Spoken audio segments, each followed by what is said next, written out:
The amazing story of Amber's birthday. On Monday the 8th, Angela returned from her night shift feeling a strange pain. She tried to sleep, but the pain only grew worse. Finally, she woke Marlon and said, "Let's go to the hospital. I'm in pain."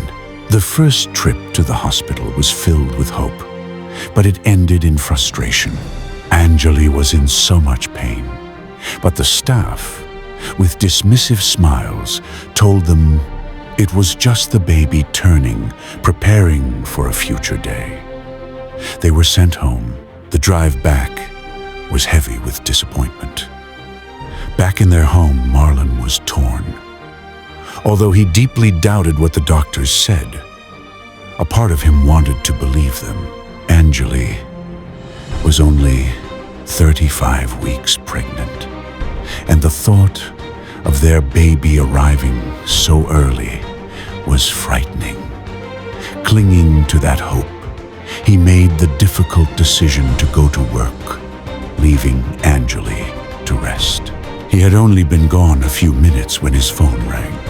It was Angeli. Her voice was a scream of pure panic and pain. "Come back home. The baby is coming, and I'm in so much pain." Marlon's heart stopped. Thinking fast, he said, "Call my mom. Sandra lives close. She can get there faster." Angeli made the call, and minutes later, Sandra burst in.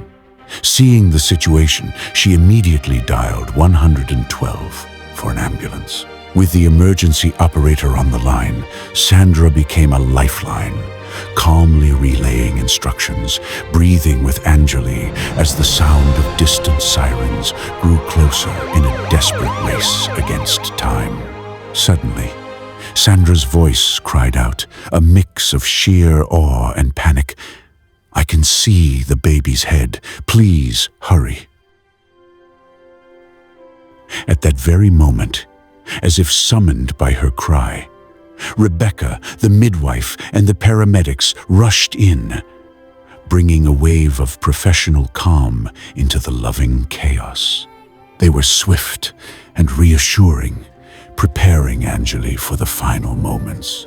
The room was a whirlwind of focused activity, but one person was still missing. Then, just 3 minutes before the miracle, the door flew open again. It was Marlon. He saw the midwives, he saw Sandra's relieved face, and then his eyes locked with Angeli's. He ran to her side, his hand finding hers. It was as if their little girl had just been waiting for that touch, for her daddy to be home, before making her grand entrance. With Marlon holding her hand for support, Angeli, strong on all fours, gave one last triumphant push. The chaos melted away into a sacred, tender hush. Little Amber was here. Rebecca acted with gentle expertise, carefully unwrapping the umbilical cord from around Amber's neck. Then, she helped Angeli to gently turn around, and with the utmost care, placed the tiny, perfect miracle into her mother's waiting arms. With his daughter now resting safely on Angeli's chest, Rebecca passed the scissors to Marlon. It was his first official act as a father. With a careful, reverent snip, he cut the cord, welcoming his daughter into their arms forever. For a heartbeat, the room was utterly still, filled with awe. She was their own, and then she took her first tiny breath of new air and let out the sweetest cry.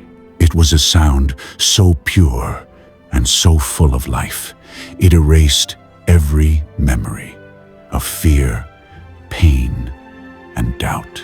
It was a declaration that she was here, and a gentle warmth blossomed in the room, growing into a wave of the purest love, wrapping Angeli, Marlon, and little Amber in a perfect, unbreakable embrace.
The music is all around us.